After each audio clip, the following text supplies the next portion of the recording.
Hi guys, आज हम पढ़ेंगे पुरीश वेग धारण से होने वाले रोग और उनकी चिकित्सा अष्टांग हृदय के अनुसार। इससे पहले जो हमने वीडियो चैनल पे अपलोड करी थी अष्टांग हृदय के अनुसार 13 वेग धारण का निषेध जो है उसका डिस्कशन किया था और अधोवात से होने वाले रोग, अधोवात का वेग धारण से होने वाले रोग और उनकी चिकित्सा का अष्टांग हृदय के अनुसार वीडियो में वर्णन किया था, डिस्कशन किया था। तो आप वीडियो चेक कर सकते हैं। और इस वीडियो में हम पहले विट के वेग को रोकने से होने वाले रोग और चिकित्सा के वर्णन से पहले हम 13 जो वेग धारण का निषेध है अष्टांग हृदय के अनुसार उसको एक बार रिकॉल कर लेते हैं।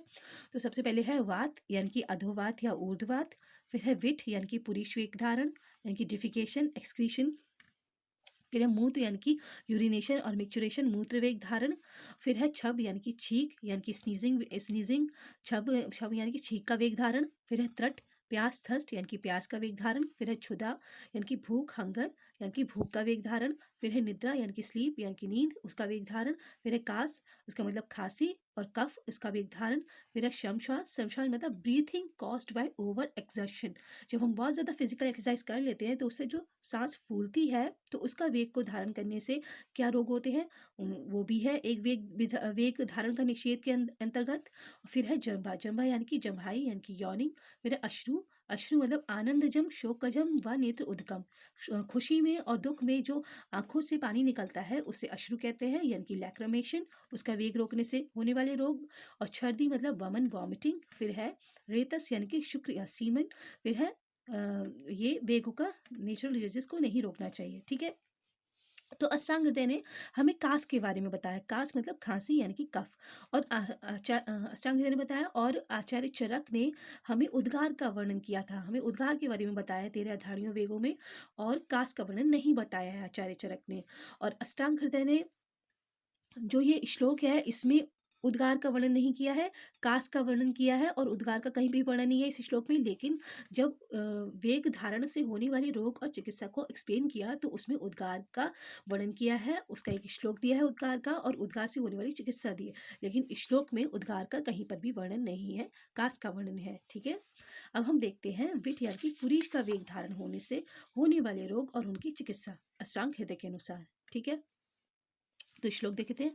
शक्रता पिंड को उद्वेष्ट प्रतिशाय शिरोरुजा ऊर्ध्व वायु परिकर्तु हृदय उपरोधनम मुखेन बिट प्रवर्तिश्च पूर्व उक्तश्च आमया स्मृता। इसका रेफरेंस है अष्टांग हृदय सूत्र स्थान के फोर्थ चैप्टर का नाम है रोगा न उत्पादनीय अध्याय, उसका थर्ड एंड फोर्थ श्लोक।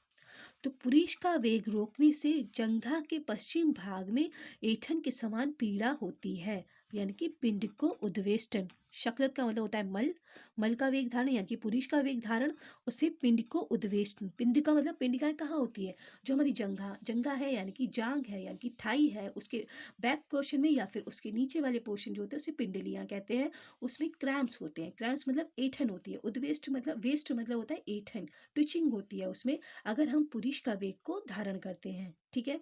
फिर है प्रतिशाय, प्रतिशाय मतलब कॉमन कोल्ड, इन्फ्लुएंजा, जुकाम ये कह सकते हैं। तो प्रतिशाय होता है अगर हमने पुरुष का वेग को धारण किया कई बार। और शिरोरुजा, शिरोरुजा मतलब हेडेक होगा पुरुष का वेग धारण करने से। ऊर्ध्व वायु, अब जब पुरुष का वेग हमने धारण किया है और पुरुष का वेग धारण से मल मल की अवरोध हो गया है तो वायु ऊर्ध्व की तरफ गमन करेगी। जो वायु है वो ऊर्ध्व की गमन ऊर्ध्व मतलब ऊपर की तरफ गमन करेगी, मुख की तरफ गमन करेगी, माउथ की तरफ गमन करेगी। फिर है परिकर्तो, परिकर्तो मतलब परिकर्तनवत पीड़ा, परिकर्तन मतलब गुदा, गुदा मतलब एनस, एनस को कोई कैंची से काट रहा है, ऐसी पीड़ा होगी अगर हमने पुरुष का वेग को धारण किया तो। ठीक है।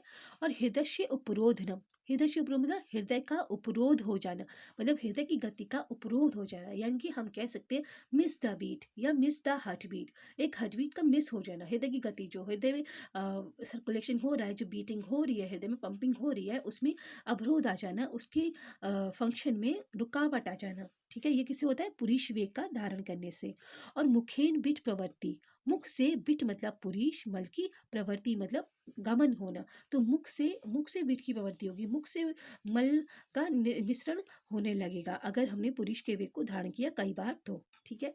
पूर्व उक्तश्च आमया, पूर्व उक्तश्च आमया मतलब जो हमने अधोवात का वेग पढ़ा था, अधोवात के वेग में जो रोग हुए थे, जैसे कि अधोवात का वेग रोकने से कौन से रोग हुए थे? गुल्म हुआ था, उदावर्त हुआ था, कोष्ठशूल हुआ था, क्लम हुआ था, मूत एवं पुरीष का संग हुआ था, भाव अपरोध हुआ था, और दृष्टिवध, अग्निवध, हृदय रोग, ये सब हुए थे। ये इसमें भी होते हैं, ये पुरीष का वेग धारण करने से भी होते हैं। ठीक है।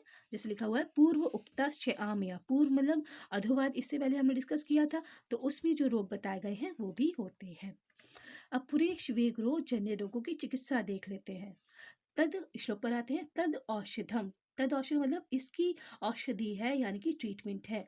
वर्तया अभ्यंग अवगाहश स्वेदनम वस्तिकर्म च अन्नपानम च विडवेधि विडरोध उत्थेषु यक्षमसु। इसका रेफरेंस है अष्टांग हृदय सूत्र स्थान के 4 चैप्टर का नाम है रोगा न उत्पादनीय अध्याय, उसका 5th एंड 6th श्लोक। ठीक है। तो वर्ती, वर्ती मतलब सपोजिटरी, सपोजिटरी हमें एनल रूट से जो गुदा मार्ग है वहां से तीक्ष्ण द्रव्यों से बनी हुई, तीक्ष्ण मतलब फास्ट एक्शन करने वाले द्रव्यों से बनी हुई वर्ती का प्रयोग करना है। अगर पुरुष का वेग अवरोध जने से रोग हुए हैं तो उसकी चिकित्सा में वर्ती देनी है। अभ्यंग मतलब मसाज करना है उस एरिया पर, मतलब पुरुष पुरुष वेग, पुरुष का जो मार्ग है उसमें जो पुरुष धारण यानी कि लार्ज इंटेस्टाइन सीकम है उसके आसपास, पेल्विक रीजन के आसपास हमें लोअर एब्डोमेन में मसाज करनी है। ठीक है। और अवगा, अवगा मतलब टब बाथ, जैसे कि अवगा श्वेत पढ़ा था हमने जब 13 सा अग्नि श्वेत पढ़े थे, तो उसमें अवगा श्वेत पड़ा था। अवगा श्वेत में हमने एक टब लिया था, उसमें क्वाथ को, ऑयल को, हॉट मिल्क को भरा था और उसमें रोगी को प्रवेश कराया था। ऐसे ही इसमें तेल आदि से पूर्ण डोली में स्नान या टब बाथ कराना है, अवगा श्वेत कराना है पुरुष वेग रोध जन्य रोगों की चिकित्सा में। ठीक है। और स्वेदन, स्वेदन मतलब एक्सेसिव स्वेटिंग करानी है। और वस्तीकर्म, वस्तीकर्म हमें वस्तीकर्म पता ही है, 3 प्रकार की वस्ती होती है, अनुवासन वस्ती, आस्थापन वस्ती, उत्तर वस्ती। तो उत्तर वस्ती को हम अपत्य मार्ग या मूत्र मार्ग से देते हैं। और जो अनुवासन और आस्थापन वस्ती है उसे हम पुरुष मल द्वार से देते हैं, पुरुष या मल के द्वार से देते हैं, जैसे कि गुदा मार्ग से देते हैं। तो इसमें भी पुरुष वेग अवरोध जन्य रोग है, तो हम कहाँ से वस्ती देंगे? मल द्वार से वस्ती देंगे, यानी कि एनल रूट से, यानी कि गुदा के मार्ग से वस्ती देंगे। ठीक है।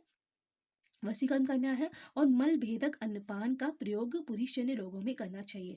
मल भेदक मतलब लैक्सेटिव्स, मतलब मल का भेदन करके, मल को तोड़ तोड़ के, जो मल इकट्ठा हो गया है गुदा में, गुदा से ऊपर वाले पोर्शन में, किसी का में, उसमें हमें उसे उसे तोड़ तोड़ कर बाहर निकालना है। ठीक है। मल का भेदन करके उसको पुरुषजन्य रोगों में करना है। और वस्ती जो हमने देखी थी उसमें मल द्वार से क्वाथ तेल द्रव्यों का प्रयोग करते हैं। तो मल द्वार, मल द्वार मतलब पुरुष, पुरुष का जहाँ से प्रवर्तन हो रहा है, जो गुदा है वहां से तेल या द्रव्य, तेल से तेल पूर्ण वस्ती देते हैं, और जो भी क्वाथ द्रव्य हम मिलाते हैं उससे उन द्रव्य को मिलाकर वस्ती देते हैं। और इसमें ये पुरुष वेगरोजन रोग है, तो इसमें पुरुष के मार्ग से दे रहे हैं वस्ती। और अपत्य मार्ग यानी कि मूत्र मार्ग, और अपत्य मार्ग यानी कि वजाइना से, और जो यूरेथ्रा होती है, पेनिस होती है, उससे भी वस्ती देते हैं। ठीक है।